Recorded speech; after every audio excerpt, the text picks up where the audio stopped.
all about revenue, what we're going to be talking about today, and how to increase your revenue. And it seems so obvious, but I think it's important to review the why associated with it. And the one why is you get to have a greater impact on the world, right? By bringing your genius to more people. You get to have more support, which means that you are not doing everything yourself, which will allow you to grow faster. And most importantly, it provides financial freedom. And financial freedom really means different things to different people. And Linda and I, before developing our program, we interviewed over 100 women entrepreneurs, and we heard a lot of different definitions for financial freedom.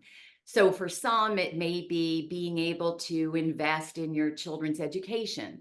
For others, it might be taking the dream vacation or vacations. For others, it might be taking, being able to take Fridays off and working a 4-day work week. So it means different things to different people. But I think it's a goal that we are all in search of, and something that we all deserve. So in the next hour, we're going to be talking about setting revenue goals. Now, I'm sure some of you have already set them. As we're facing, I mean, can you believe that we are almost at finishing the first quarter? I mean, it's crazy.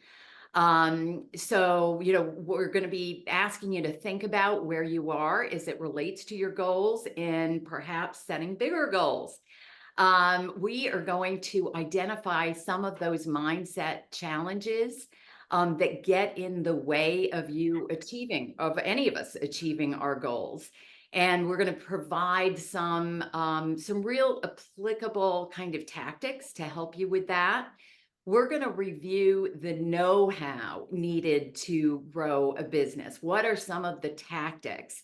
And we hope that you can take away some ideas again that you can apply immediately. And we're going to focus on 3 levers for revenue generation. And then for those of you who are interested, we're going to provide an overview of our program, which we call the Precision Accelerator.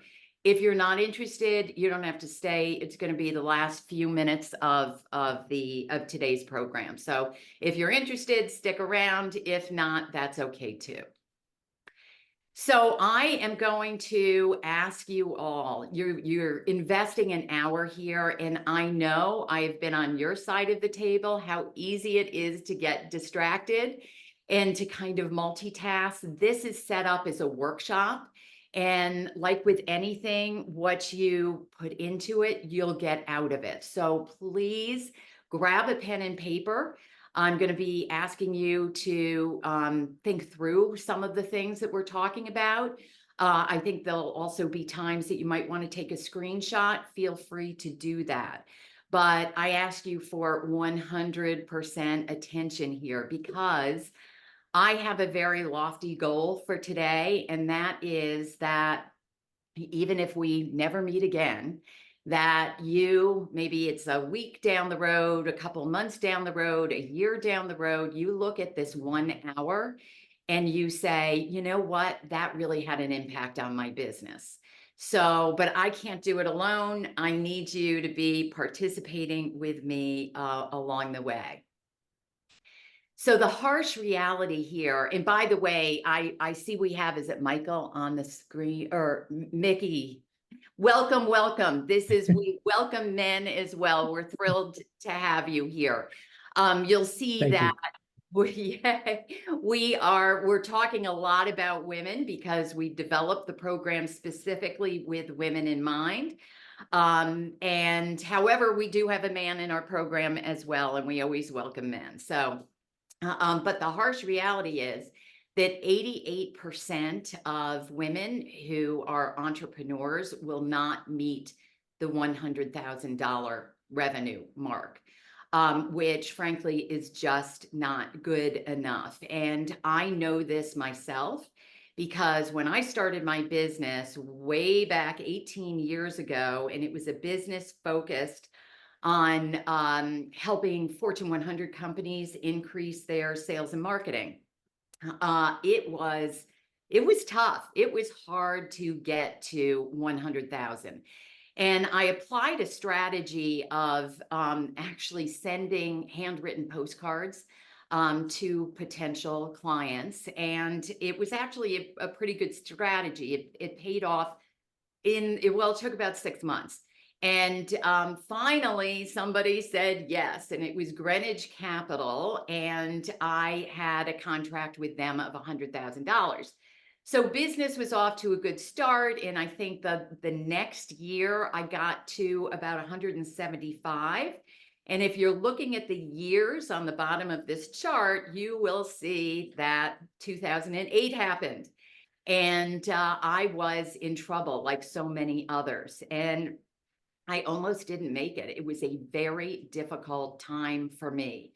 And in fact, I thought I needed to go back to corporate America, which is where I started my career at Chase Manhattan Bank.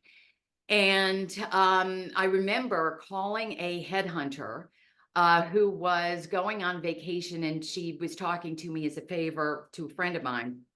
And she told me that I was unemployable. Now, I had left Chase. I was the chief marketing officer for the global bank. And I said, "What do you mean I'm unemployable?" And she said, "You've been out of the job market too long." And I said, "I haven't been out of the job market at all. I have been working. I've been a consultant, an independent consultant for years." And she said, recruiters will not view it that way. They will view it as you being a stay-at-home mom. So if you can believe it or not. But anyway, that got me super motivated to figure out how to get out of this mess and build my business. And it took me a while, and it was blood, sweat, and tears. And there were not a lot of people like Linda and me around supporting women like us in building a business. So I really had to figure it out on my own. And there were lots of ups and downs along the path, but I did figure it out and eventually built a 7-figure business. So what I learned is that I needed a stronger foundation for my business. I couldn't rely on my network and referrals alone. I needed a strategy to attract new clients. I needed a safety net to weather those forces outside of my control, like moratoriums on consultants or market crashes and pandemics, right? And the big thing I learned is that life is better above that 250 mark, 250,000 in annual revenue. It really seems to be kind of a sweet spot. So this is where I want you guys to start participating here. And I want to ask you, first, I'm going to ask you in the chat, how many of you have a revenue goal for 2024? Can you give us a sense of that? Just a thumbs up if you do, or a no if you don't. We have a yes from Anne, from Tanya, from Martha. Oh, a bunch more. Rebecca, Cara. Excellent. It might be Kara. Haley, Karen. Yep. So in the research that I referenced earlier, we found a lot of women don't like to set revenue goals. And I think one of those reasons is because we're afraid we're not going to achieve them. Or if we set a revenue goal, we tend to set them quite low. So I'd like you to jot down for yourself what your revenue goal is for this year. And just give me a thumbs up when you got that down. You've written it down. Clarifying question. Is that top line revenue? It's top line revenue. Yes.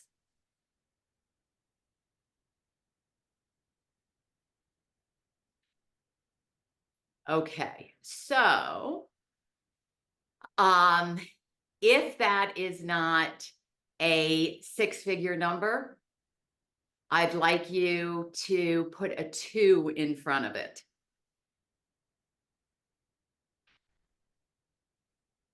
And if it is a 6-figure number, but it begins with a 1, I want you to cross out that 1 and make it a 2. And the reason for this is what I stated earlier, is that under $200,000, it is a very heavy and hard place to be. It is tough. You are doing all of the work yourself, right? We heard often from women about, feeling like a hamster on a wheel, that kind of feeling.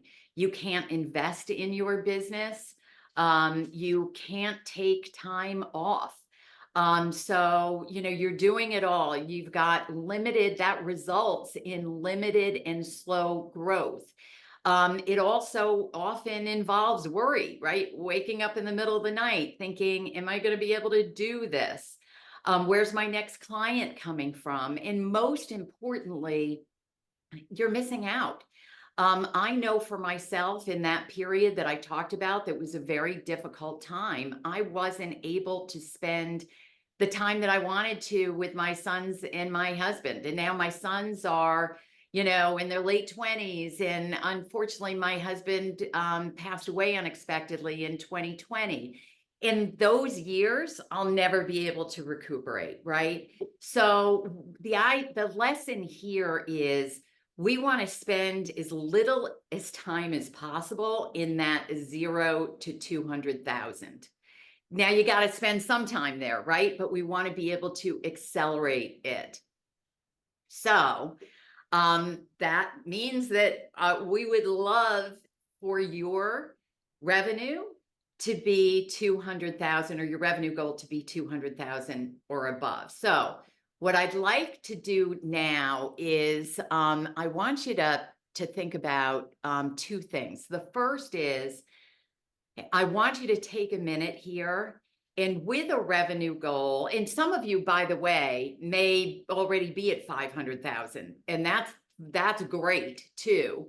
But we all know that we hit plateaus, and we've got to be looking for ways to break through that ceiling.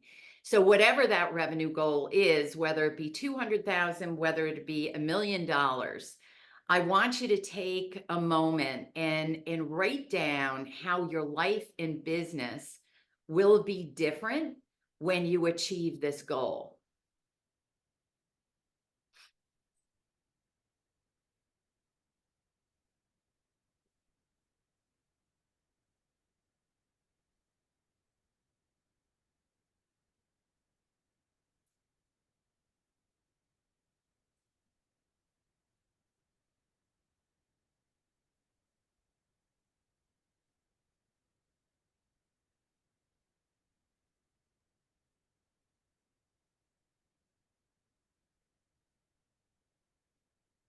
All right. And anybody, if you want to share in the chat, we'd love to hear some of what you've come up with.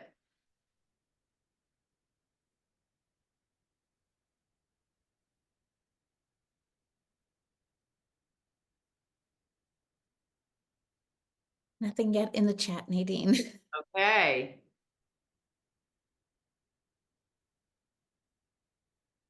Here we go. Megan says, enabling others and preparing for a transition in years to come. Karen's chiming in with more freedom. Yes. Yes. Tanya, more courage to innovate, to be innovative and creative. Raven, I'll be able to book that flight home without worrying.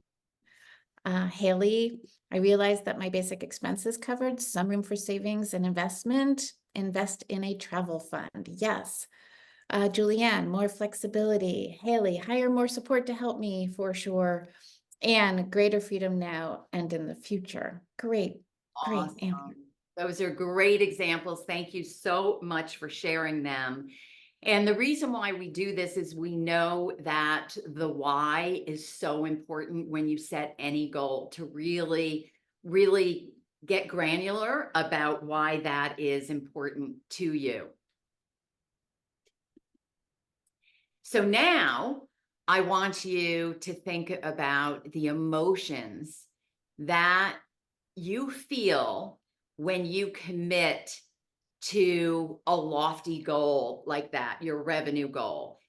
What emotions do you feel? And look at it from two sides, right? The positive side, there's going to be some positive emotions, but you may also feel that there are some kind of negative emotions associated with it as well. So if you can jot those down.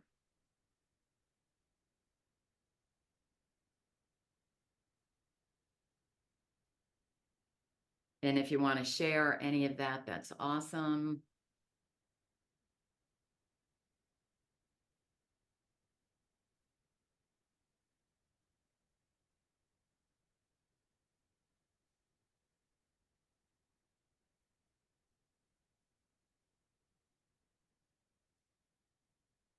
Anybody want to share? Megan is saying on a positive side, she feels accomplished. On the negative side, nervous and selfish. Julianne, she feels proud. Julianne, she feels proud. And Hallie, whose name I have been mispronouncing, my apologies, would feel excited, calm, nervous, anxious, and doubt. Tanya, it's daunting and exciting. Julianne, worried. Worried. Positives and negatives. Yes, positives and negatives, and that's what setting lofty goals is really all about. And often the emotions associated with that have fear in them. And so what I would say in by the way, the fear of I won't reach my goals. And I wonder who is it that said worried, is it that? And when you think about it, it really is kind of crazy because you're setting the goal for yourself. Like, so what if you don't make it, right? We know that the higher goals that you set, it actually, you will perform better. I mean, there's all sorts of research out there, and it's not going to be on the cover of the New York Times if you don't make your goal, right? But it's the idea of, reaching for the moon and you'll get to the stars. So it's also, we've heard quite a bit in some of our revenues, is fear that if I set this really big goal, it's going to be really hard. And, the reality is that it will be hard. However, it's a lot harder when you are under that 250 mark. So think about it that way, and it might be helpful. And also, I love Susan Jeffers, who says, feel the fear and do it anyway. Right? That's how we all succeed. And we know that we have so many examples from our lives, right? About being fearful about something, but doing it anyway. So now I want to ask you what your confidence level is in achieving that revenue goal. And so 1 being, there is just no way in the world, right? And 10 is, I'm already there. I know I'm going to do it. No doubt whatsoever. So give yourself a rating there. And then if you could share that in the chat, it'll be interesting. See where you are compared with others. Okay, we've got 7, 1, 7, 6, 7. In year 1, a 4. By year 3, more like an 8. Okay. Okay.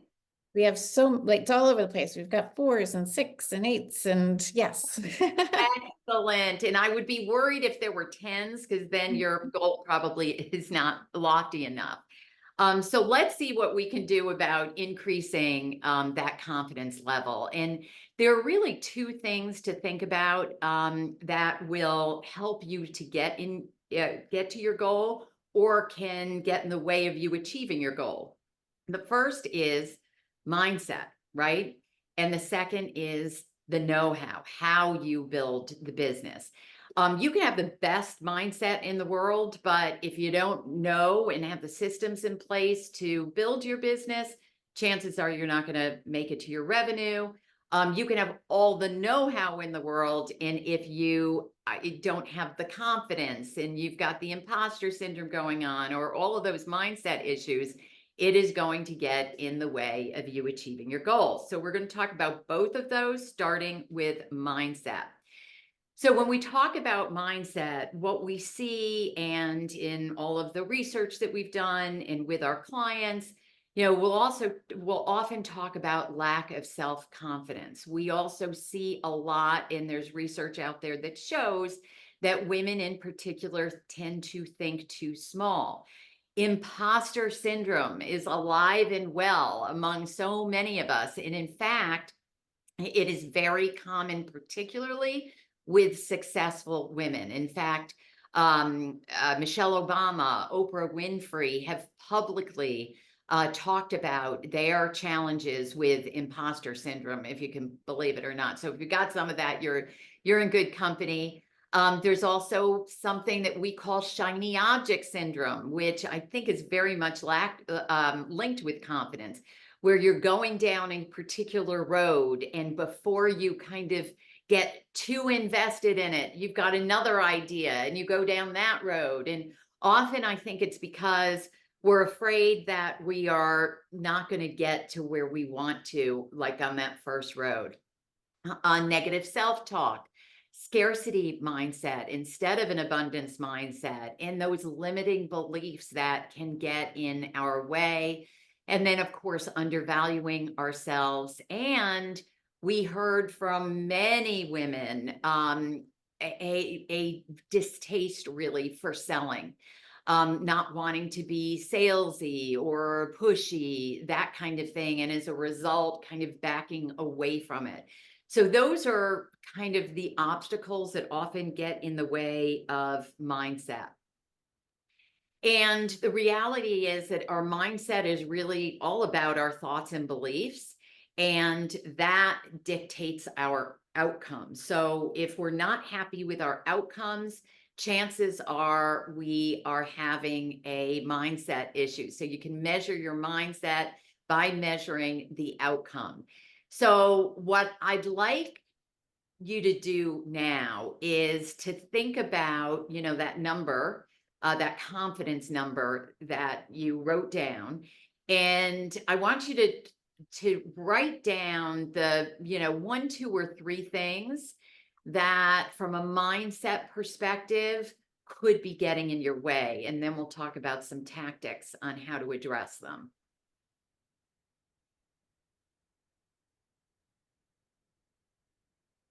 And anybody who wants to share in the chat, that's always appreciated.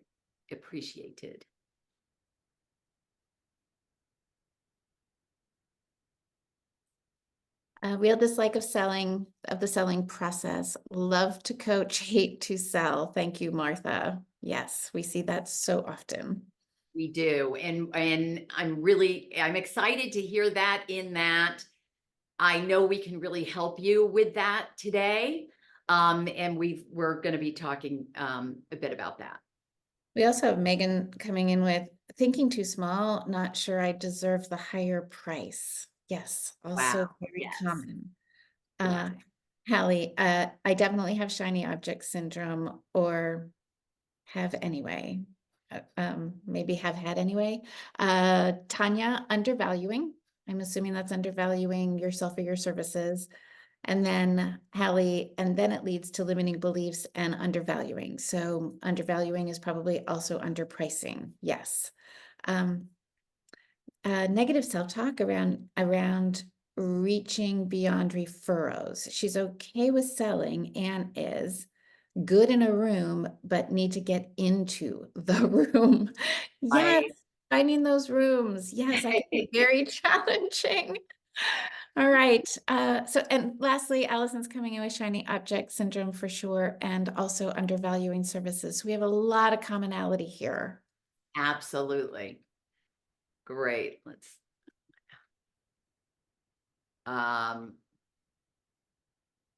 So first thing I want to say is Mindset is a practice.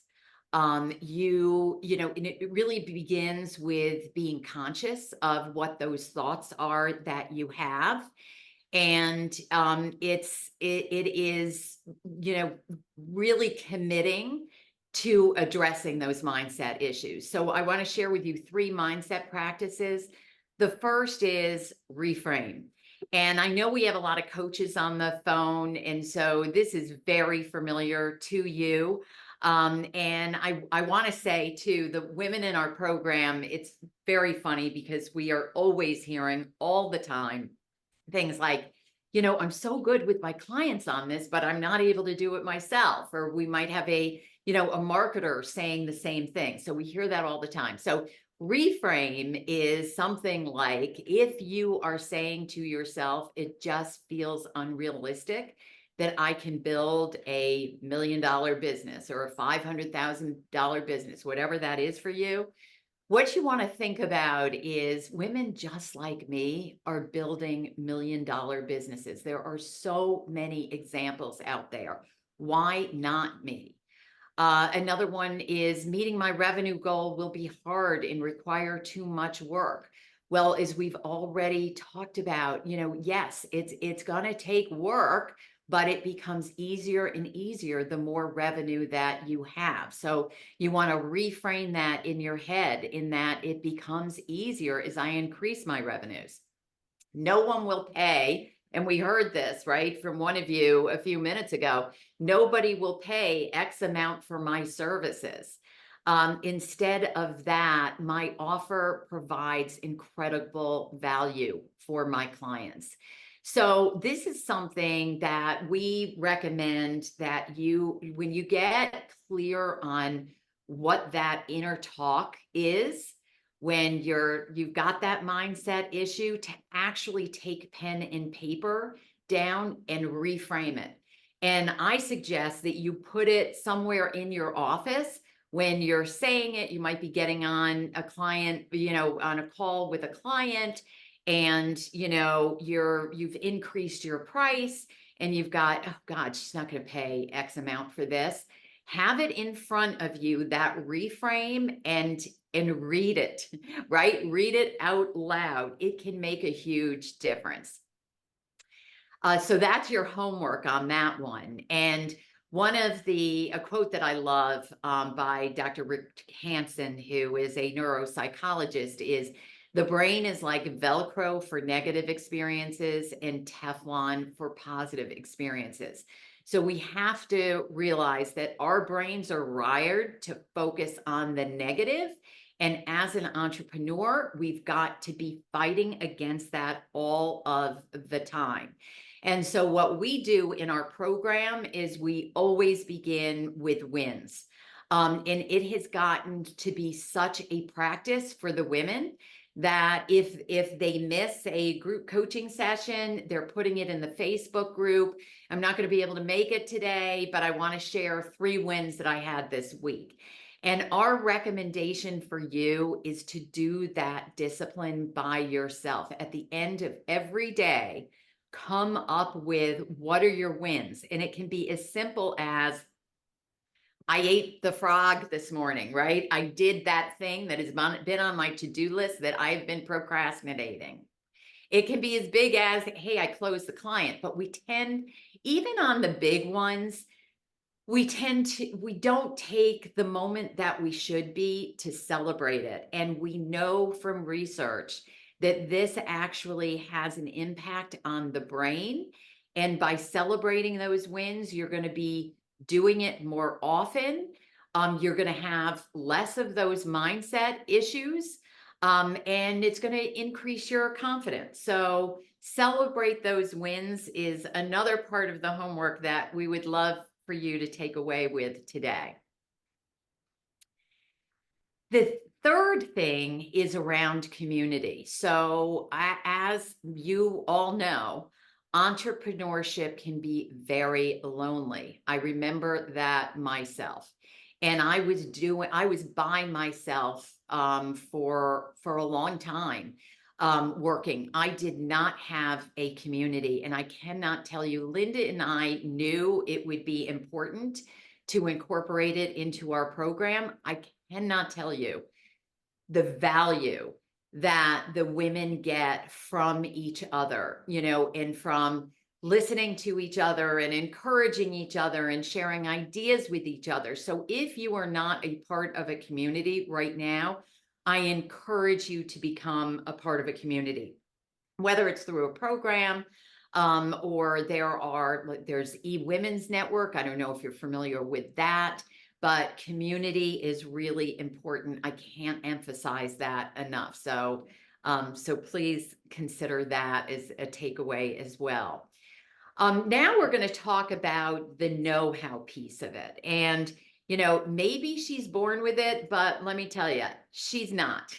Nobody is born knowing how to build a business. And I say this because there's a woman in our program in particular who has got a PhD.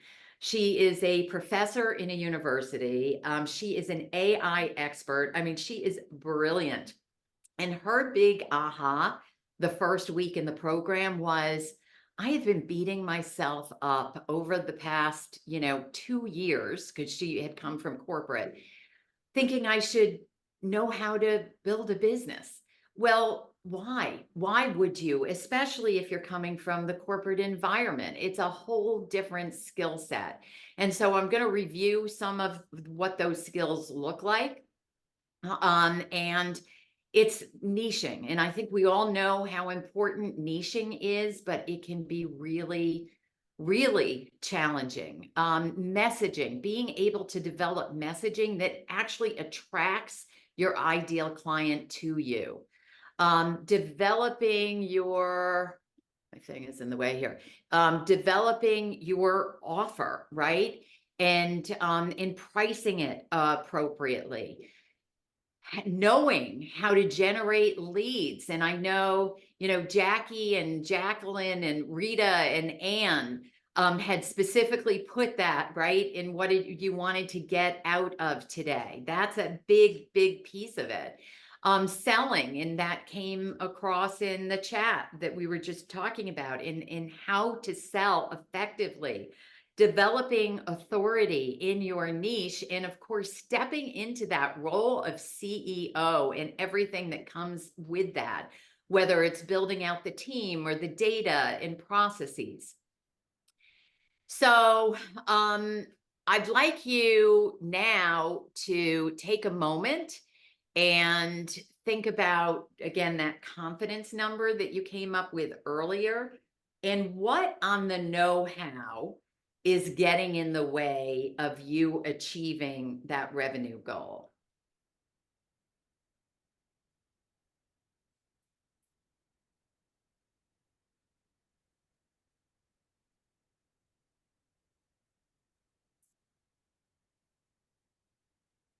Whoops.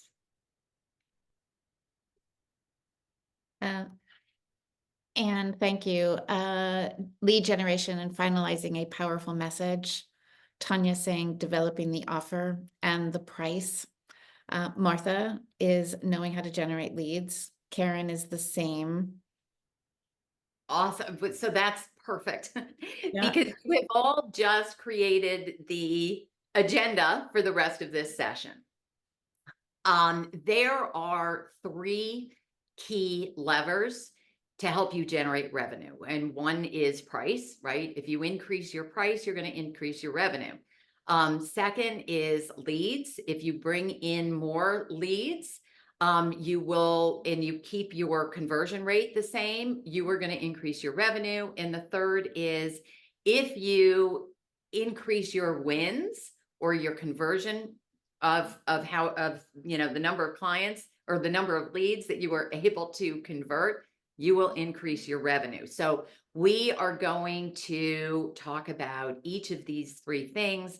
We've got limited time, but again, I'm hoping that you will have a takeaway on each one of these.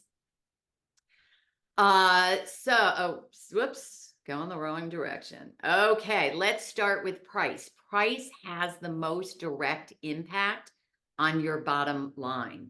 And the sad reality is that we know from research that women underprice themselves by 28% compared to their male counterparts who are offering the exact same service.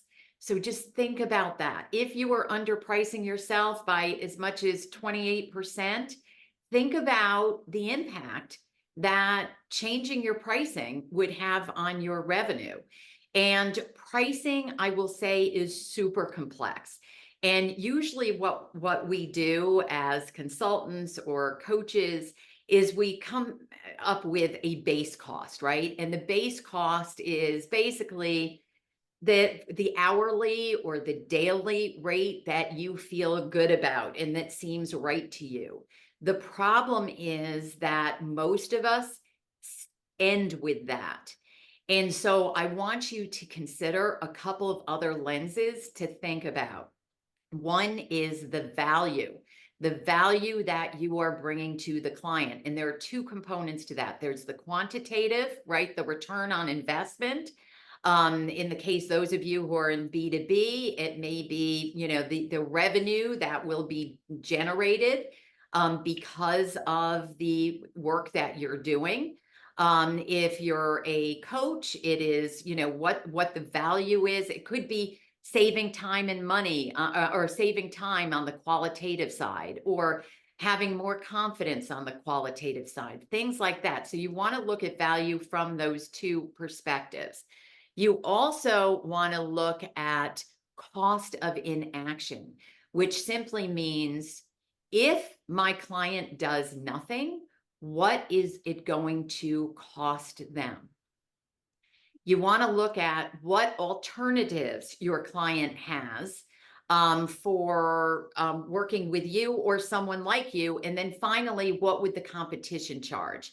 But you want to be looking at all of these. So very quickly, I'm going to give you an example. And let's say you're a divorce coach and you're a divorce coach that specializes in with medical professionals.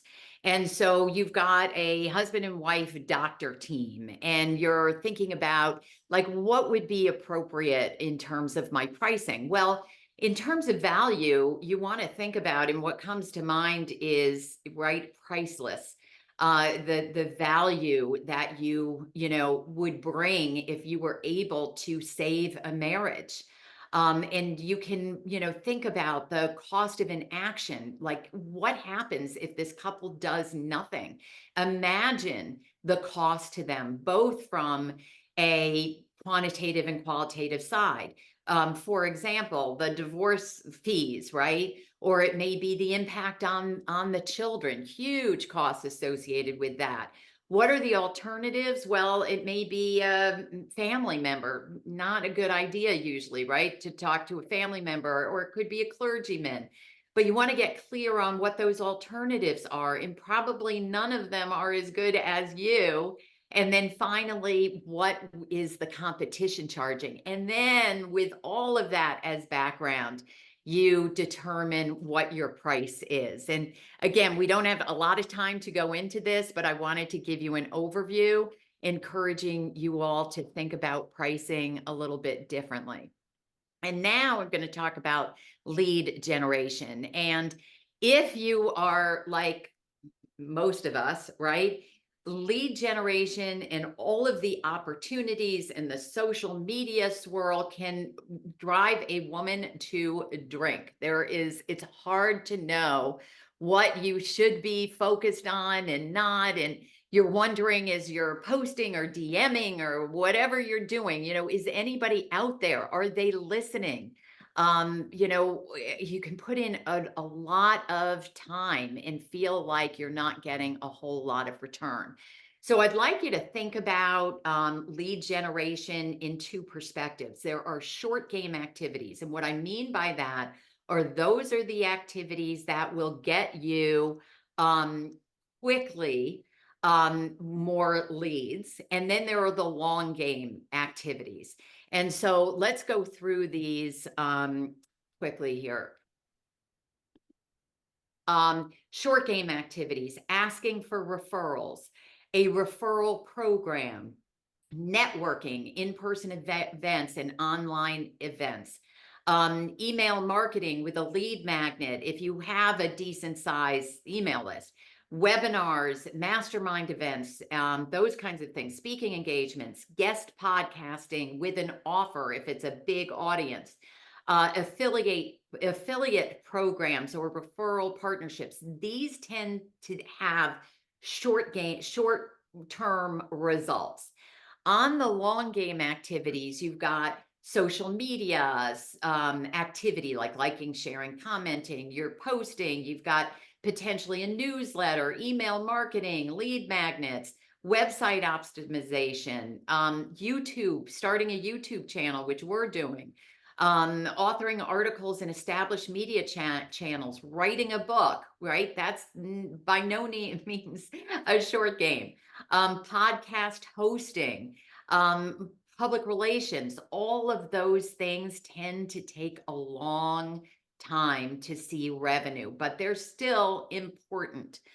So the first bit of advice I have for you is do what is aligned with you. There are a whole host of things, both on that short-term list and that long-term list, to choose from. But you're not going to do it if you don't, for example, if you decide you're going to do a newsletter and you hate writing, that may not be the best choice for you, right? If you don't like public speaking, that might not be the best choice. So do what is aligned with you. You know, for example, you're never going to see me on TikTok doing an example. And as a rule of thumb, what we'd like to suggest to you for these revenue goals, right?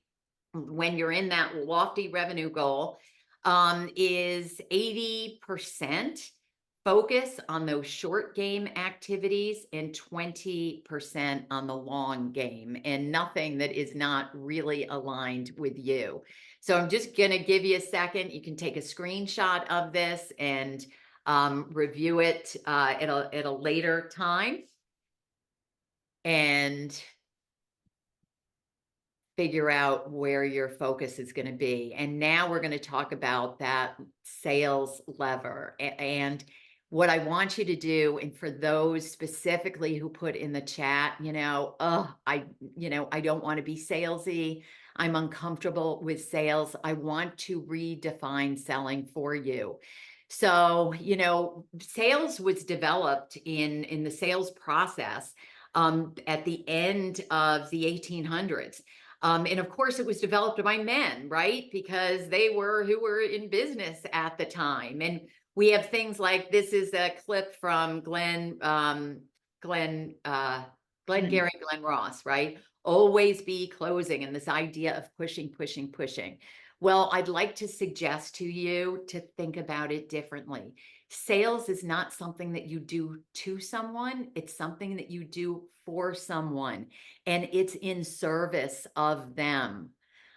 So that's a big paradigm shift for a lot of women.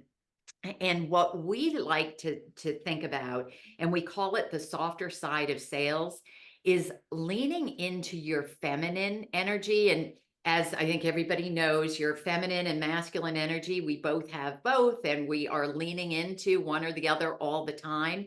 In the sales conversation, really, and this goes for Michael as well, really lean into that feminine energy.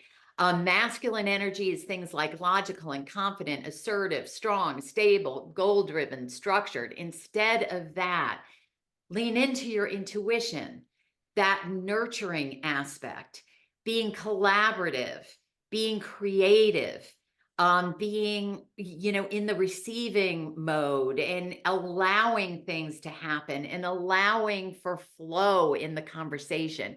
It will make it so much more comfortable for you and for your clients. And I know it is very, very nuanced, but it helps you to go from, on the left here is the traditional sales model, things like, instead of building rapport, we're developing connection. Instead of conducting a needs analysis, we're developing a deep understanding of our client's situation. Instead of solely focusing on the problem and the pain, we really want to understand what the aspiration and the vision is of our clients. Instead of presenting a solution, we want to be collaborative with our prospect. Instead of handling objections, we want to assist them with self-resolution.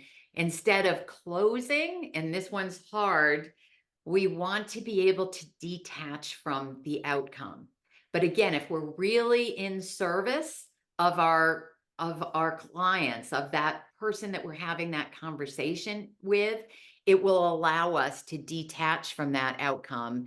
And then finally, instead of following a framework, allowing flow to happen.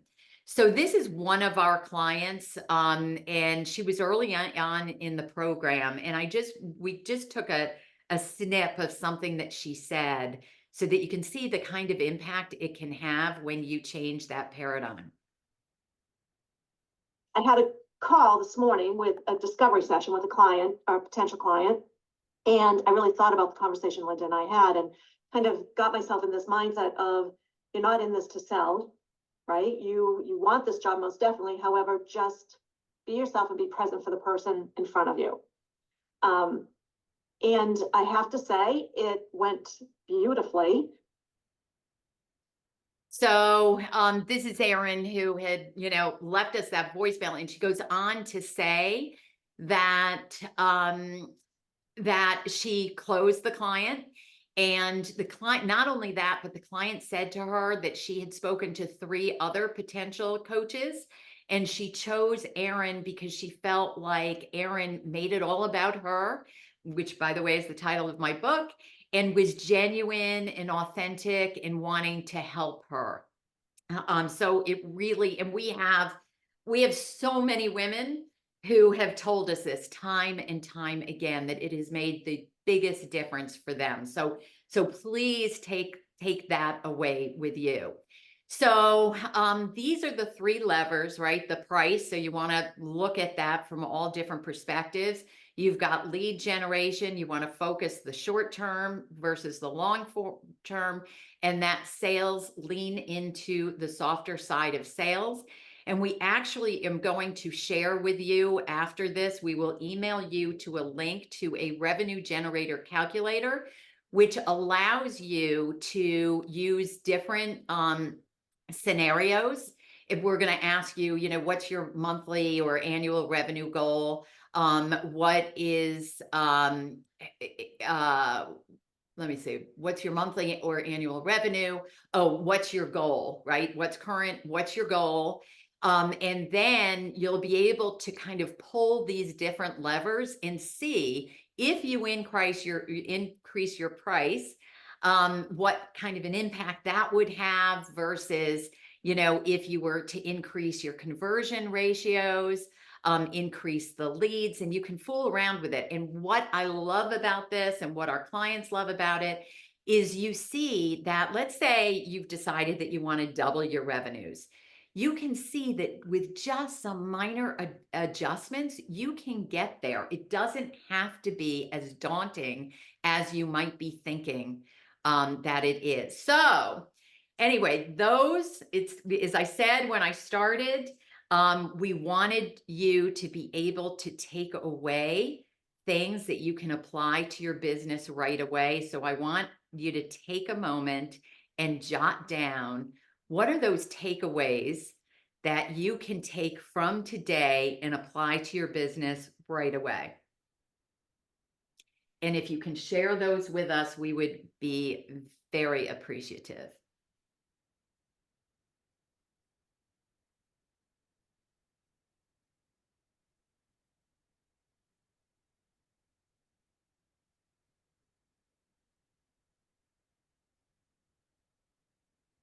We've got a few coming in. Rebecca is saying, lead into my feminine side.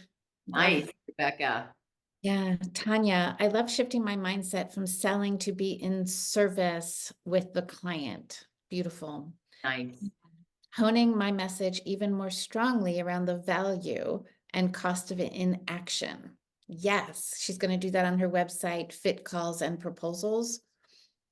Martha says she needs to reframe her self-talk around what's realistic.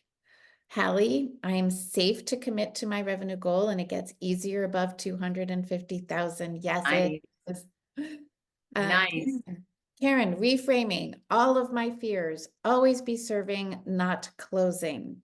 In the interest of time, I'll stop, but thank you all for sharing what you. Awesome. Thank you so much for that. So now I'm going to ask you, what is your plan for getting there, right? What is your plan to make it happen? And you've got two choices, really. You can do it on your own, as I did, which is tough. There's a lot of blood, sweat, and tears associated with that.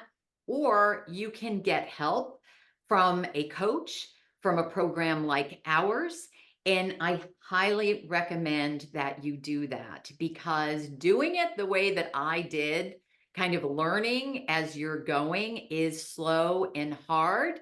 And when you get help, it becomes so much easier.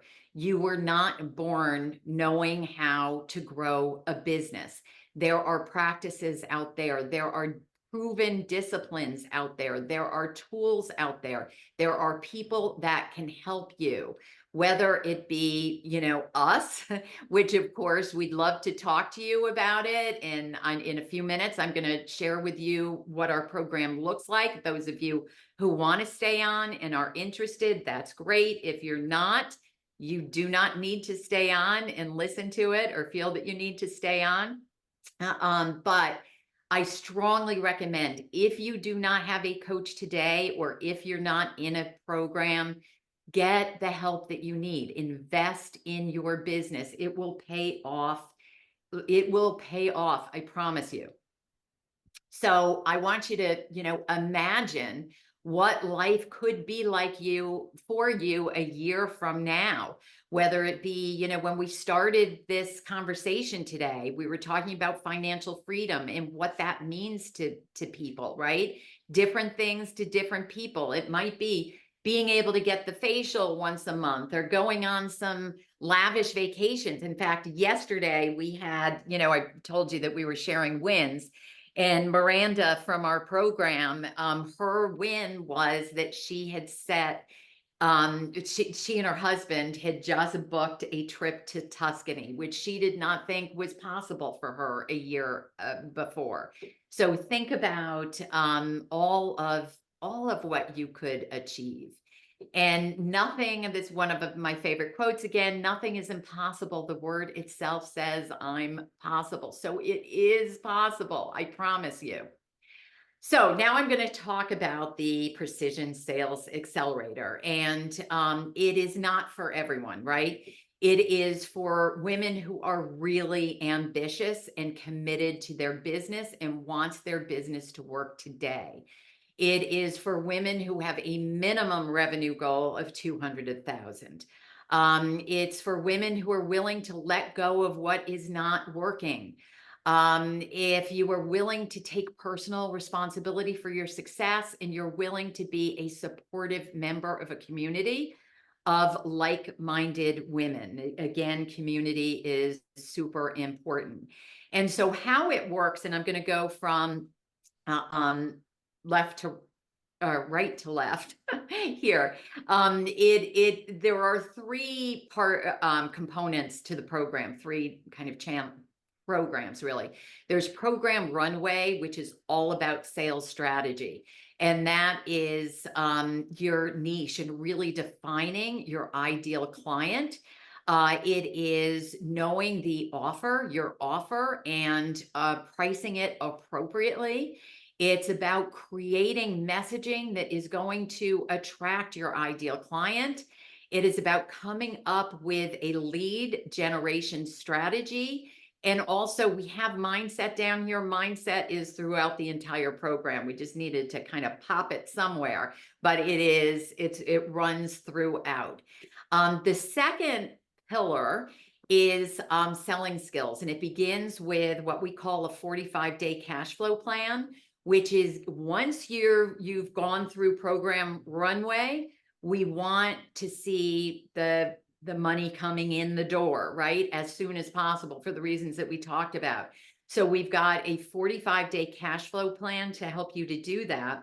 But also that pillar is all about the softer side of sales, which includes things like, the questions that you ask your clients and how to facilitate a conversation, so that you really understand what their needs are and their aspirations are. It's about how to present your solution in a really compelling way and in the context of their needs. And it's about helping to facilitate the resolution of any objections they may have. And while we have closing here, closing is really a natural evolution of the process. And that's a little bit different from B2B to B2C, and we address both. And then the final is program SOAR, which is around the sales growth and really setting into the role of CEO. So we want to brag for a minute here. We are a finalist for the Learning Awards, which is a very prestigious award out of UK, and they did a good hard look at our program, and so we're super excited about that. But I want to tell you what's included in the program. There is a digital course content, super short videos that are accompanied by an implementation blueprint that takes you step by step to applying it. But most importantly, there is one-on-one coaching with Linda or myself through that first phase, because that foundation is everything. You've got to have that strong foundation to grow your business. We have group coaching, which is 2-hour coaching sessions once a week. And we have the private Facebook community, which is a super active community. So that is what is involved in the program. And I am going to stop this right now because we are right at the hour. We'd love to have a conversation. Again, we lean into the softer side of sales. So if we think you're a good fit with the program, of course, we're going to encourage you to come on board. If not, though, Linda and I are committed to making sure that every conversation that we have adds value. So thank you so much for joining us.